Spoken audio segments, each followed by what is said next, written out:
Hello, friends. Thank you for joining us.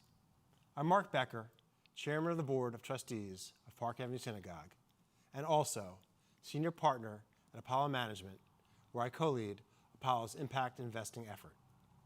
And I'm Rabbi Ethan Witkowski.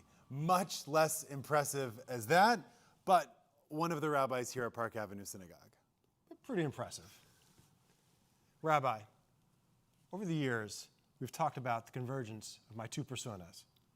Private equity investor on the one hand, and on the other, leader of a community whose Jewish values are steeped in the notion of tikkun olam, to heal the world.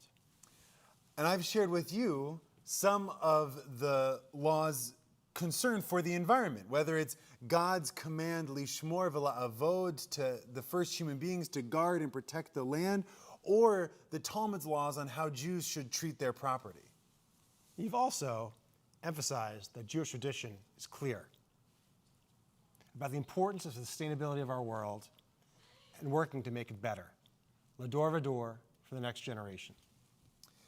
And with the current increase in ESG's visibility, that's totally something I knew what it was.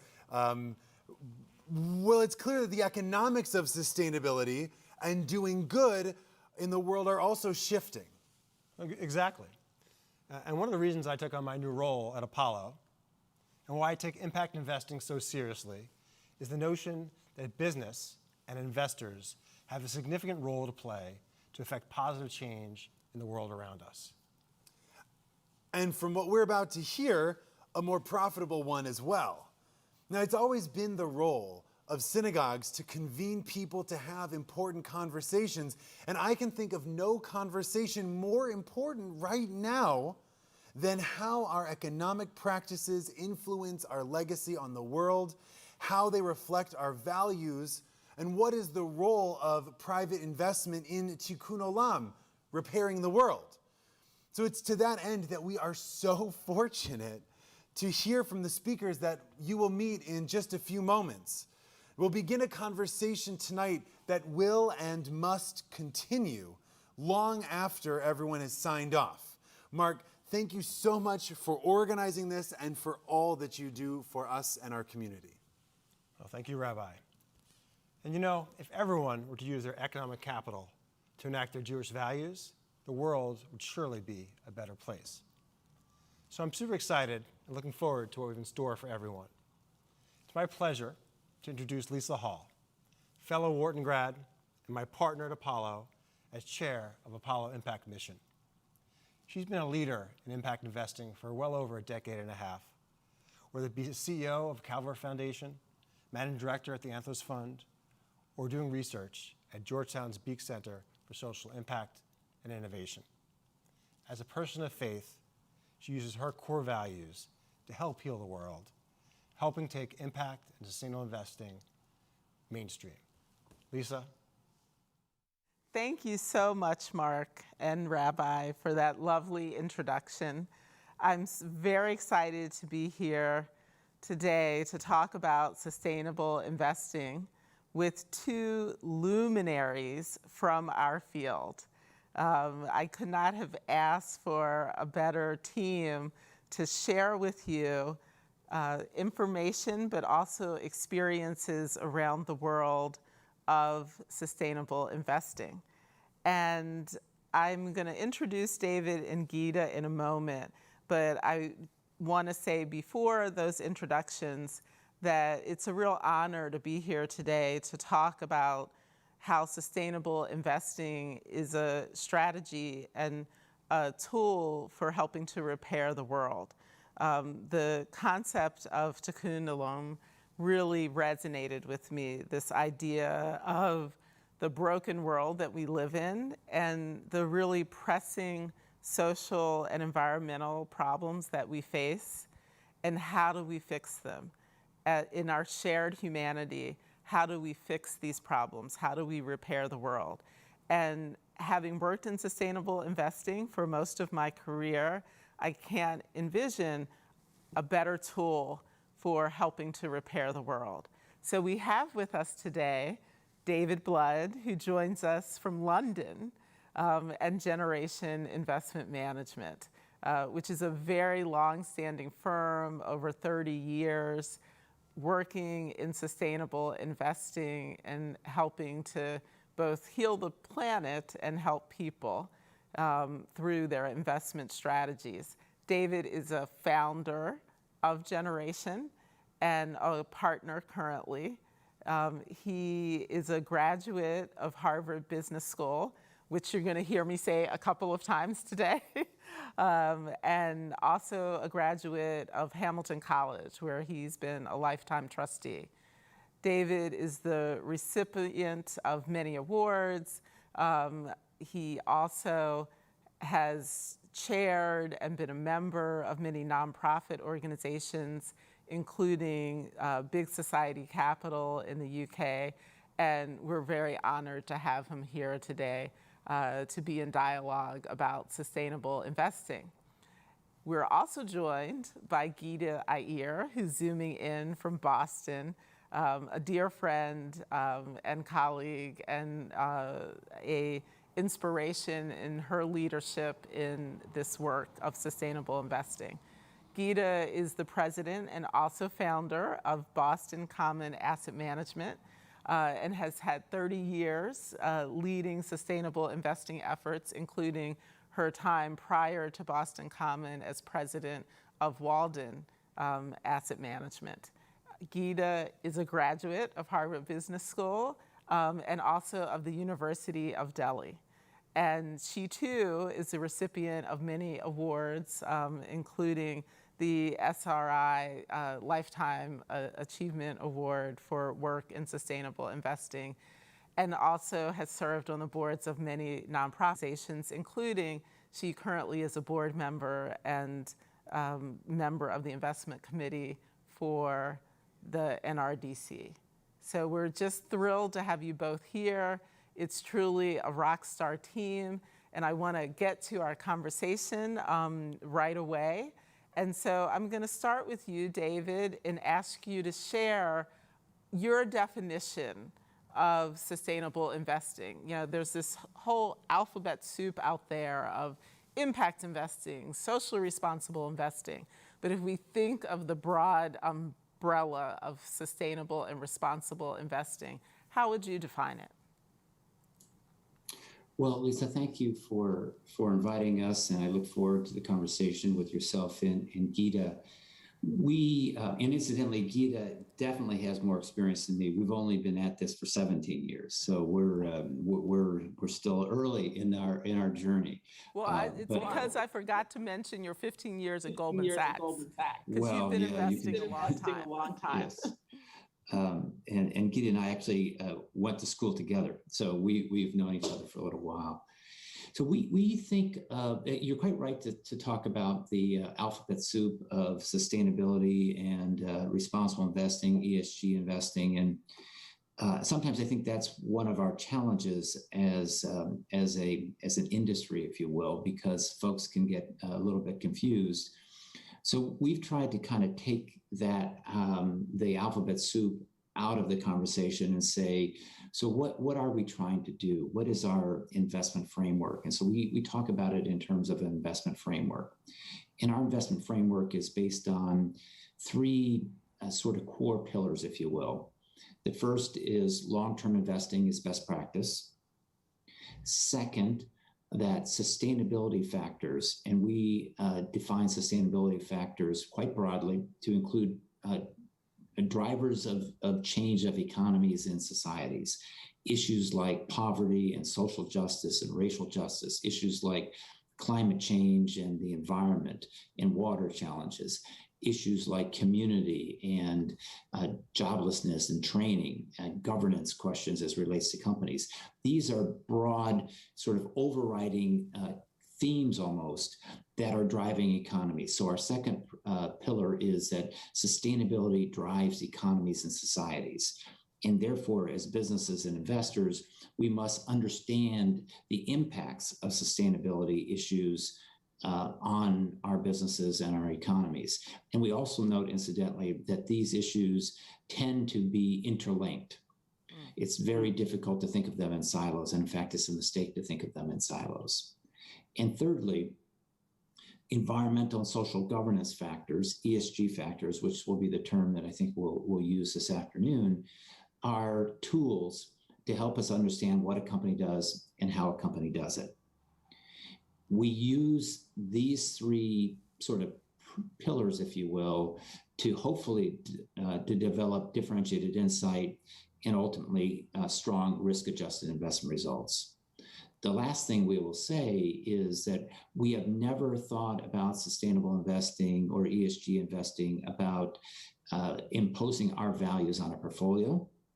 We think it, in fact, just reflects what is happening in society, and we think it's best practice in terms of how to manage businesses. And very importantly, we have never thought that our investment framework is about trading values for value. We believe that this is a mainstream investment framework. The business case for sustainability and ESG is robust, and that if we do a good job, and that's always the if in investing, but hopefully we have and will continue to do so, that will deliver strong risk-adjusted investment results. So the most important thing I want to say here is that we do not think sustainability and ESG is different than investing or different than business. We think it's integral to business, integral to investing, and we think ultimately those who aren't using this framework are making a mistake and ultimately not delivering the very best risk-adjusted investment results. And the last thing to say is that actually we believe that this is a framework for all asset classes. Generation invests in both public and private securities, but this is applicable to real estate, applicable to hedge funds, applicable to the bond markets, et cetera. Thank you. Thank you.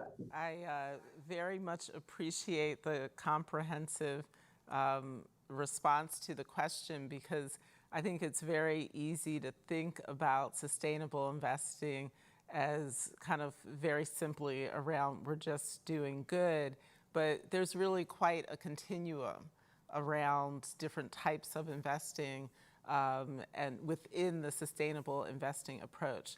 And so Gita, I would ask you as well, how do you at Boston Common think about sustainable investing as a category or an approach to investing?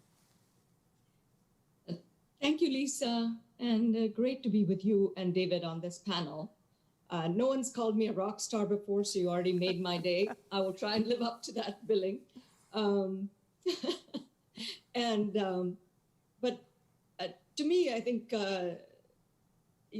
I'm going to just build on what David said, because so much of what David said is exactly as we see it. It is about being a long-term investor. In fact, an equity investor and an investor in general has no choice but to be a long-term oriented investor. But specifically within that framework, if I could zoom in a little bit on a few things to augment and add to what David already laid out, we like to think of it as having kind of 2 or 3 different aspects to it, the work that we do in sustainable and responsible investing.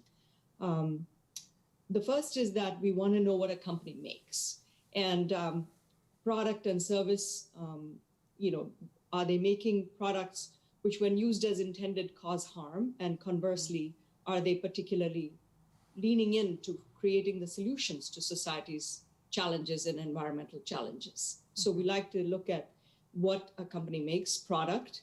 And then the second would be to look at process and policy, which would be to look at how they do what they do, which would be the parallel to ES and G that David was outlining. So environmentally and socially, what are their impacts? What is a company's impact on the planet and in the communities in which they operate, the stakeholders whom they affect, the employees, the consumers, the communities overall.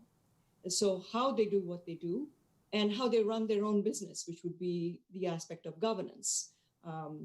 Is the company ethically managed? Is it managed with the interests of all stakeholders at heart?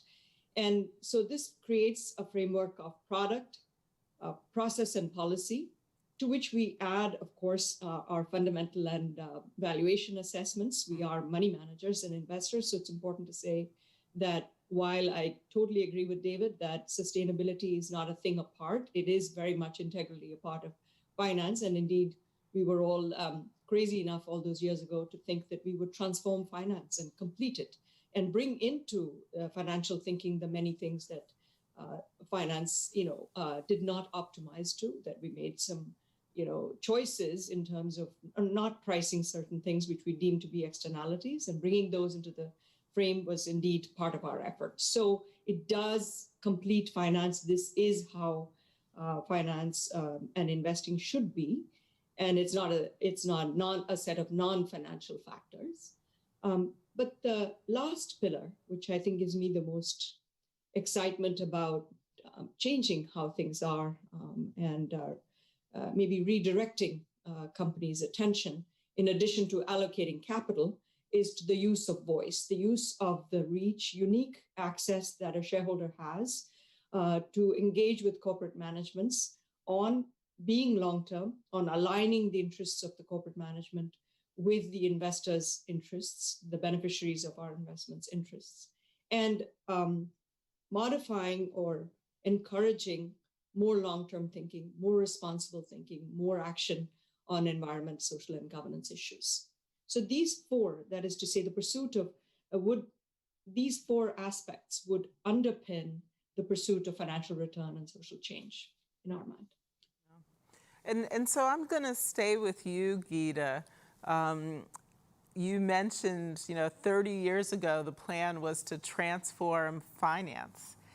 And I, have not been in the industry as long, but, 15 years ago at Calvert, I think it was impossible to envision that an organization, with assets under management of the size of Apollo would have an impact strategy, right? That I feel like we really have come into the mainstream. And so could you speak a little bit about how things have changed over the past 30 years? Because I think for some people, this type of investing still fits into a category of it's like outside of the norm, it's super, super risky, it's crunchy granola, it's concessionary, returns. And I think that all of those things have changed drastically these last 30 years. If you could speak a little bit to what you've seen change.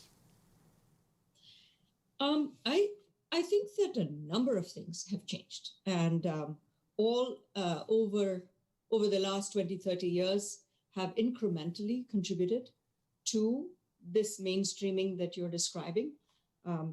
Clearly, when it began with the Quakers or with people who protested the Vietnam War, or indeed the students who protested and built shanty towns about South Africa and apartheid in South Africa, the idea was a little bit more considered outside the mainstream, and the idea of bringing back some considerations of how a company's actions might impact the world were not necessarily brought into financial thinking at all. Over time, though, there have been many institutional supports that have built up. I would say the availability of data is a big one. The creation of PRI in 2006, which is the United Nations Principles for Responsible Investment, brought asset owners, pension funds to the table, created a large body of work in this space. About $100 trillion in assets today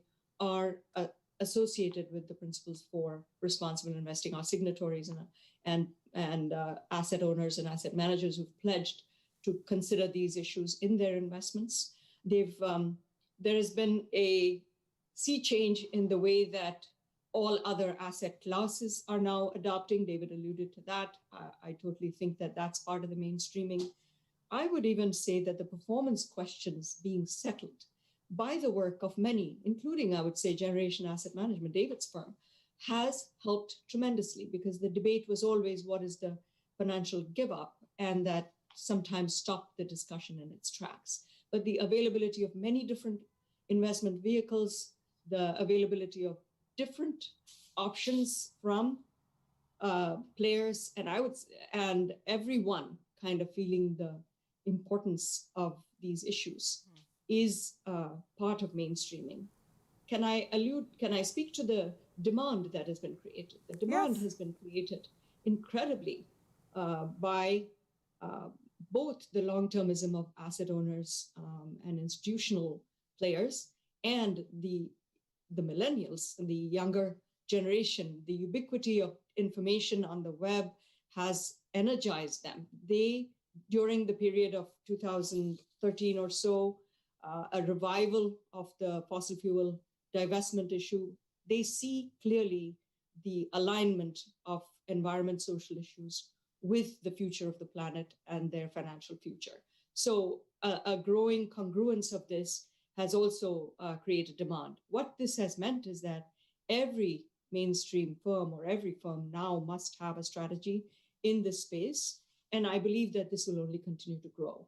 Indeed, pressures for disclosure and standardization on disclosure have come, which previously came from active investors like ourselves, where we would ask companies to disclose and measure the aspects of environment and social conduct, are today being contemplated by regulators in ways that will put it into the mainstream. So yes, I feel really thrilled that those of us who thought we might be the wild and woolly outliers out there have somehow become the vanguard of a movement.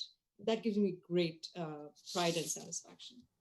I love that, thinking of our work as leading edge, that we're on the vanguard. I'm going to have to use that expression because I think it really embodies, it incorporates where we are today. And on the young people, there is no question that they want to align their money with their values, their values and their commitment to improving the environment, making it a healthier planet, is so deep and really crosses across all their decision making. I have a colleague who's very fond of saying that young people don't want to buy chewing gum unless they're sure it was made with certain ingredients, that it was free trade in its production.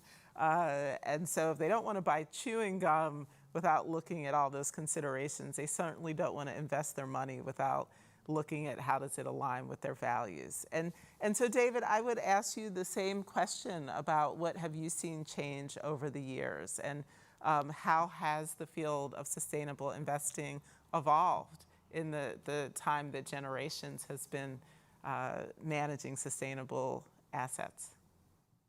Well, Gita mentioned a little while ago a really critical point, and she talked about the internalizing of externalities, and that was one aspect of what we've been doing in the broader sustainability and ESG investing world.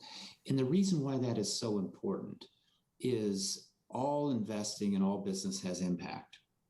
And when we're not considering the impact of an investment or of a business on the environment or on climate change, say, or the transition to net zero, or racial equality, or challenges around communities and poverty, if we do not understand the impacts that businesses or our investments have on those issues, then we're actually allocating capital poorly. And ultimately, what this is about, sustainable investing, ESG investing, is about being more holistic and properly pricing externalities in how we allocate capital. And for a while, you can get away with, I guess, whether it's a good idea or not is a different question, which I'll get to.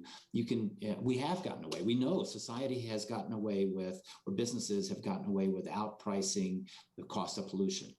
But ultimately, we now see very clearly the impact of that omission is that we have businesses that are likely to be stranded, and we have communities and an environment that is stressed. And therefore, our capital allocation decisions over the course of the last 30 or 40 years have been poor. And the urgency of addressing that capital allocation question is what we're talking about here. And that's what's changed, is that increasingly people recognize that understanding the impact of the business, understanding the impact of the investment, and pricing risk and return in conjunction with impact is better business, better capital allocation, and ultimately better investing. Now, 10 years ago, people didn't understand that. Probably even 5 years ago, they didn't. But they're beginning to understand it, and just in the nick of time, because over the course of the next 5 years, we truly need to understand that as we allocate capital to the transition to net zero and a just transition. Well, I so appreciate your reference to the urgency, right? That the time is now. And so I'm wondering if you're listening to this presentation and you're trying to figure out as an individual or maybe as a family, how do I move my investments into more sustainable strategies? How do I pursue this sustainable and responsible investing approach to my own portfolio? I'm wondering what advice and guidance you would have for the people in our audience today. And I'll start with you, David, and then go right to you, Geeta, because I think, at the crux of it is how as individuals can we make a difference through our investments? Well, we can absolutely make a difference and must make a difference, not only in our investment, but how we live our lives. And you can say, well, gosh, I'm just one person and there's lots of folks in the world and I just have a limited portfolio, even if it's a large portfolio, how can that matter? I think ultimately we set an example, but also by asking the questions. And so my sort of concise answer to your question, Lisa, is I would advise all of us to be asking our advisors, our investment advisors, well, how are you thinking about sustainability? How is that factored into the portfolio that I have? What about the businesses that I own? How are they addressing the transition, a just transition to net zero? And pursue these questions. And the more we pursue them, particularly with the private finance community or private banking community, the more likely they will become issues within the broader, I guess, investment philosophy. And I've always said, both from an individual perspective and an institutional perspective, the asset owners are key. Ultimately, Geeta and I do what we're told to do by our clients. Now, we've chosen to be on the front foot and say we believe that sustainability is best practice, and we've sought out investors who believe what we believe, and we've made the business case collectively to do that. But not everybody in the investment management business has taken that approach. They're responding to the asset owners, of which individuals are. And if the asset owners set the agenda to say, no, this is critical, I want to understand what is the impact of my investments, then things will change. And they need to change, as I said, very quickly. Yeah. And Geeta, your thoughts? Yeah, I would agree with David that the information is out there and you should be very confident in asking your advisors to talk to you about what you own, what is already in the portfolios. Could there be some ways in which you could transition from where you are to where you would need to be? I think it's important to start that conversation. And one thing we can say to embolden your stance in that discussion is going to be that there is a lot of information, that the options available are plentiful. There are ratings, which, you may not agree with every last rating, but there are ratings, there are sources of information, there are groups that provide lists of advisors and managers who specialize in this if you wanted to go that way. The other way would be to, from my perspective, the better and stronger, more impactful way would be to go to the people you currently work with, because that would be, in a way, your own impactful step forward to ask the question, embolden their research, and be willing to step into this. And the reasons for you to do this are going to be the fact that we believe strongly that the future is in this direction, that many of the metrics of the past, the scenarios of the past will become less and less relevant as the urgency of the moment, the changes we see, the environmental impacts, the social impacts that we see will change the landscape in ways that make this very much the investment way of the future. So we talked earlier that you need to be long-term oriented. I don't think you're waiting for, kind of the arc of justice. At this point, we are really looking at extremely visible, large, impactful changes in the world. Inequality without mobility, just to add to the climate change issues that we're all familiar with, is, inequality is rending the social fabric. And overall, we can see that not considering these was a set of choices of finance, that it is a more complete version is available.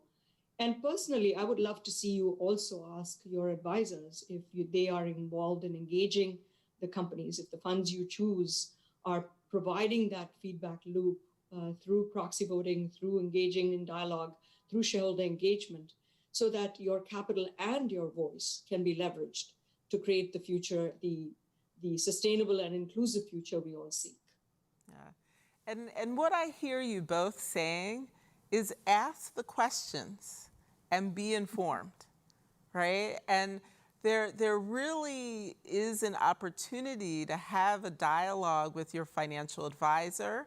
And it's important, I think you've both said, and I very much agree, it's important when you come in that conversation to be informed.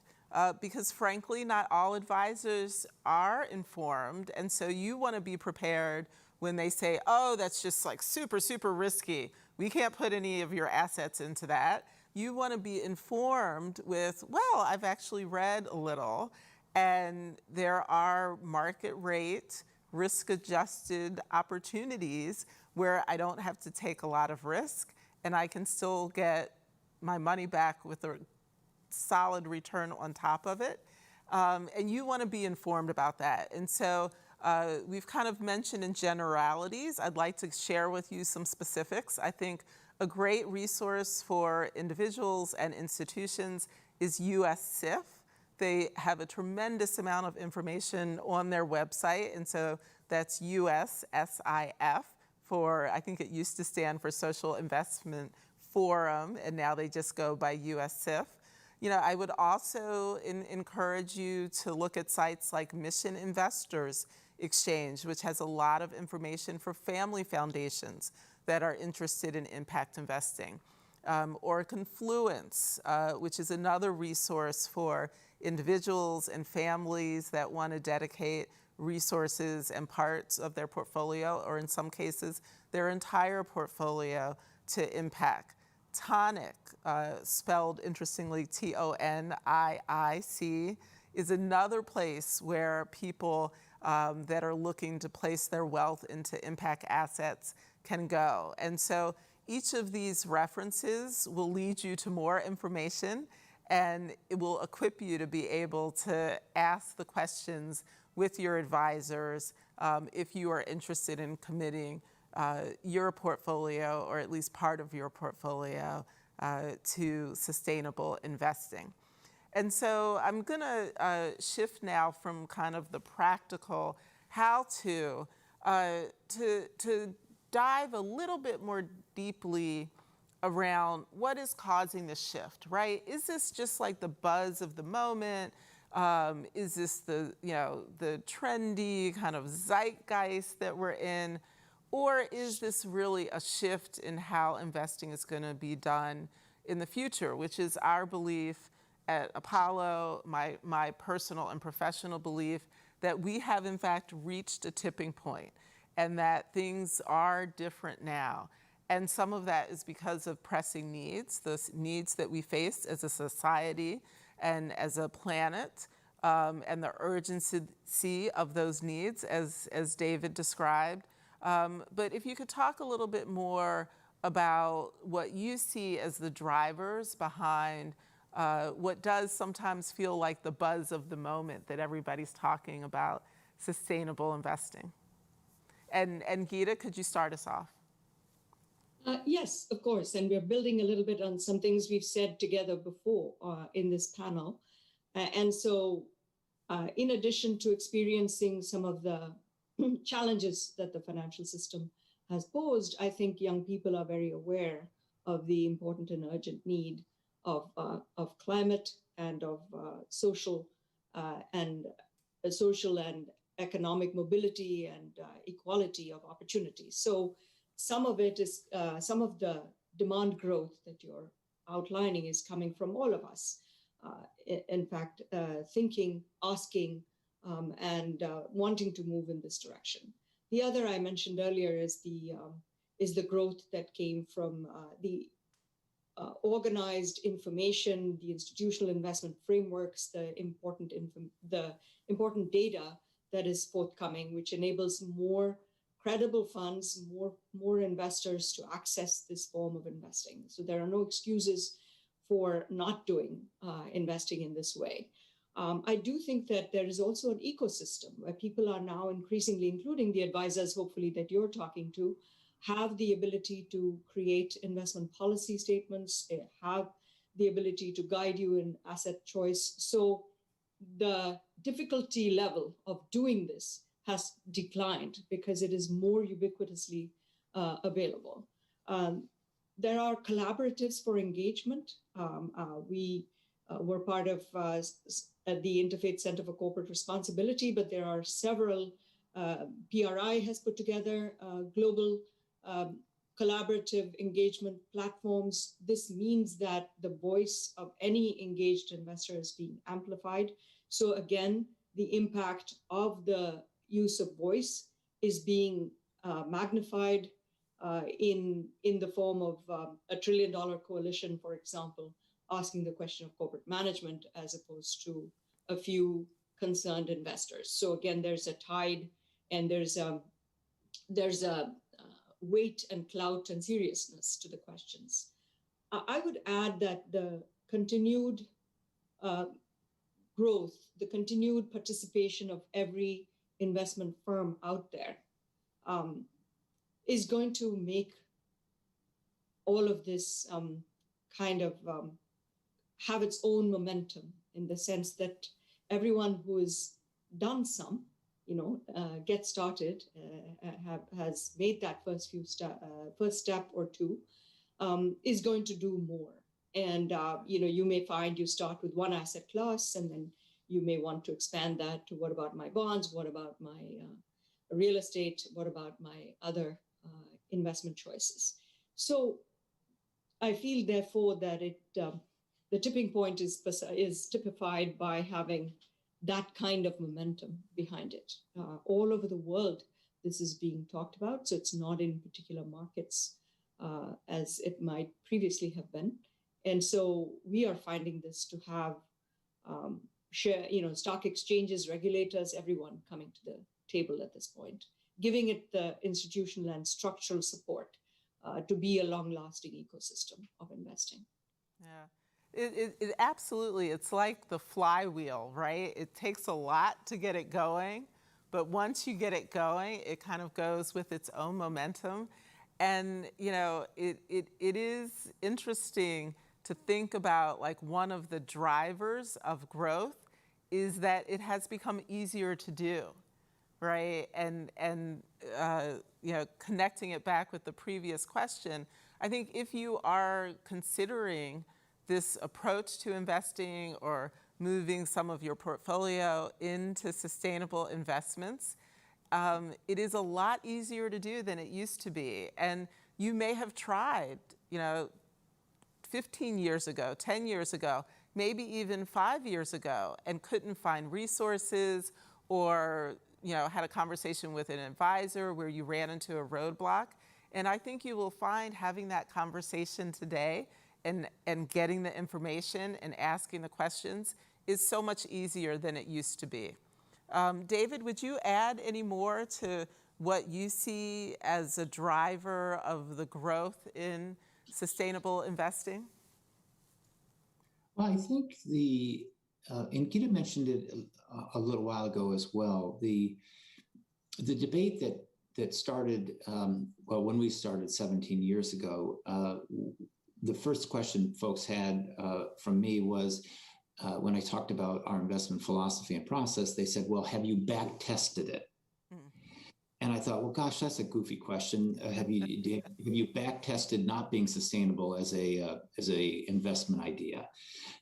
But what they were saying is that historically, folks believed that sustainability and ESG were codes for either a political agenda or sacrificing returns, making some kind of commitment to an exclusion or to an investment allocation that wasn't optimal, if you will. It was sort of outside of finance, outside of business. And what I think we've established over the course of the last 15, 20 years is that that's not true. What is true is that the rigor of the investment framework around sustainability and ESG is a robust approach to investing. And in fact, can deliver and oftentimes does deliver better investment results. And so for a family or someone says, well, what percentage of my assets should we allocate to sustainability and ESG? And I would say, well, gosh, 100%. Why would you do something that is suboptimal? Why wouldn't you use investment tools within traditional investment frameworks that will give you a higher chance of delivering better risk-adjusted investment results and be more appropriate around the challenges of the environment and challenges of society? Now, it's not always win-win. That's the other point I want to make. Sometimes people will say, well, sustainability and ESG is always a win-win. That's not true. First of all, investing is hard, and sustainability and ESG investing is harder still. There are trade-offs. You have to understand them. But it comes back to, and Gita was talking about this as well, what we're talking about is being holistic. Yeah. We're talking about bringing multiple factors into a long-term investment decision. And we have discovered that if you're long-term and you're getting as many inputs as you possibly can into your thinking, then chances are, no guarantees, but chances are you will have a better outcome. And that's kind of where we've evolved to over the course of the last 10 or 15 years. And so just to be very clear, I don't understand how, I've been at this now 40 years, and I've been a fiduciary, I've been in the investment business. I don't understand how anybody could thoughtfully say, well, right, we'll make a small allocation to ESG and sustainability, and then we'll just continue to do what we've always done in the past. I think that's a terrible, terrible mistake. And you're not fulfilling your fiduciary duties to exclude the notion of sustainability. In fact, you're fulfilling your fiduciary duties to do so. Well, that was a rousing endorsement, and we're getting to the end of our conversation. I've been waiting to ask you guys this final question since we started, because I want to hear a little bit about your personal journeys and what drives you to do this work. What is it that motivates you to have committed your career to sustainable investing? And feel free in this final question to add anything that you didn't get a chance to cover. This has been such a wonderful conversation, and you guys have been generous, not just with your time, but with your perspectives and your insights. And so if we could close out, I would love to hear a little bit about what motivated you to get into this business in such early stages where we were not at the vanguard, and what drives you personally and professionally around this work. And I'll start with you, Gita, and then go to David. Thank you, Lisa. So for me, I grew up in India, as you know, and I had a world perspective that was a little different than many other financial colleagues going in. And a couple of other drivers got me going very early, and that was the questions that my clients would ask, and learning to hear them ask that question and respond to them instead of kind of putting on my expert hat and telling them they were wrong to think of these questions and that they should look elsewhere to do this. So to accomplish the mission consistent investments that they were seeking, this got me on this path. I took it as a challenge that that we would be able to manage portfolios that reflected, if you're the Quakers, they're concerned about war, or if you are concerned about South Africa, that we would manage those portfolios. So what started in that poem has since grown to be our well thought through approach. So like David said, at some level we are reacting to what our clients ask, but very much it has become what we want to do, how we want to invest. And so when I started my first firm, it was with the idea that we would not retrofit portfolios that were existing, that were made for the overall investor, cross off the names that this client doesn't want, and then, kind of blame them if the returns weren't as good. So I wanted to build from whole cloth portfolios that reflected the concerns about the environment, the social concerns going forward. So that's what got me started. I did my first engagement in 1993. I spoke to a company about why they weren't giving women management opportunities. This was in response to a large fine, a class action lawsuit that a competitor had to pay out. And so it was really from the perspective of an analyst asking about risk management and preparedness for issues that would come up. In today's world, we would look at it as having a financially material conversation on a S aspect, or out of the ES&G, the environment, social, and governance, talking to them about gender issues within the way they ran their business. We didn't have that framework or those words then, but it was a moment of great power that I realized the reach that we had, the willingness of companies to listen and engage with these issues, and how we as investors could prepare them for the risks and talk to them about the risks that they may not be managing to. So with every step, I felt more validated, more empowered to do more. So some of it is just that confidence that, as we were talking earlier, the field has grown, become more complex. And for me, the idea that there are more emerging issues, that there are, you have to be willing to color a little bit outside the lines. But once you step there, you want to do it with competence, because you want to do it so that it exemplifies the best that it can be. And more issues, including, gender-based violence issues, digital human rights issues, many emerging issues will continue to come forward. So this, again, is the way of being dynamic going forward. And there's much to do, and we're not willing to take no for an answer. And we're really more about trying to find ways to assess, react, and price in value these concerns, and then bring them to our dialogues with companies as well. So we have much to do to build on what already exists, and trying to, and personally, one other thing that gives me great pleasure, academics have started to write about this field. After many years of this form of investing being outside the realm of what was kosher in finance, forgive the term, if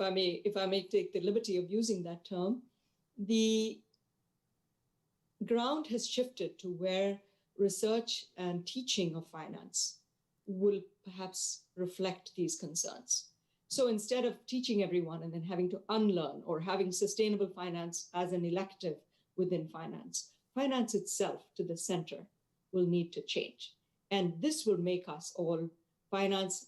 There is no sustainability without finance. And indeed, there should be no finance without sustainability. And so for the two to go in tandem, there needs to be that strong, rounded future effort. And if I could wish for one thing, going forward, I feel that aspect, the CFA coursework, the finance teaching coursework, the way these issues are measured, treated, analyzed, priced in, will continue to evolve, such that through the capital markets and through the use of voice, we will indeed have the impact we seek. Thank you so much, Geeta. And David, what personally has motivated you over the years? Well, I almost sort of feel like Gita's statement should be the way we close, but given the order, let me just say a couple things, if I might. First, Lisa, thank you for hosting the conversation, and I always enjoy spending time with Gita and thinking and hearing about their perspective. It's been they've been leaders for a long while, long before our generation got started. Also, want to say thank you to the folks at Park Avenue Synagogue, in particular Mark and Ethan. I don't think 17 years ago we would have been having this conversation. In fact, I'm not even sure 5 years ago we would have been having this conversation, but we are today, and it's not being had everywhere. But the fact that it's being had here at such a prestigious organization is a critical step forward in these conversations. Ultimately, the concise answer to your question as to why am I doing it is because it matters. It fundamentally matters. The course of the next 5 to 10 years, I've said, it will be the most important 5 to 10 years of my career.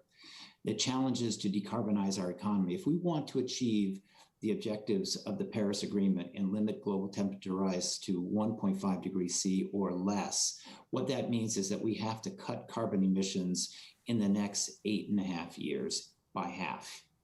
That is a huge transformation. It's not incremental change, it's transformational change. And then if we factor in the challenges of achieving the sustainable development goals, a just transition, and address the challenges of inequity that Gita spoke about a little while ago, these are huge challenges. And it's going to require different thinking. It's going to require action. It's going to require us being uncomfortable, but it's also exciting.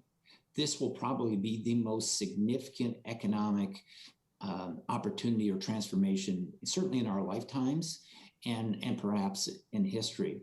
So there's all to play for. It's not, let's see how we go over the next 5, 10 years and we'll come back at it. We need to act very quickly. So it matters. That's why we're doing it, because it matters.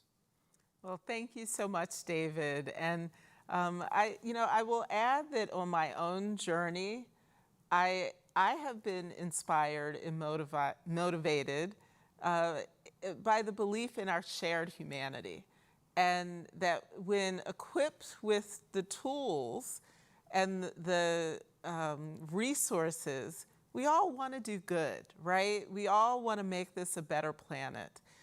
We all want to help each other. And this concept of tikkun olam that we are celebrating and focusing on today, really speaks to this desire to repair the broken world that we have. And I believe it is possible to use finance and business as tools to achieve social good. And that sustainable investing, enables us to make this a better world, to help people, to heal the planet. And I hope that this discussion today, our conversation with these incredible luminaries in the field, I can't underscore that enough. It's just so true. You guys have been my hero and shiro, and I'm just grateful to have had this time today. And also want to thank Mark and the rabbi for having organized and hosted this event, and to the synagogue and the whole team that came together to support what has really been a production on their end. I want to say thank you, and I look forward to many more conversations in this beautiful planet that we are repairing and making better every day through the work of sustainable investing. Thank you, Gita. Thank you, David. And thank you to our audience. Thank you. Thank you, Lisa. And thank you, David. I want to thank all of our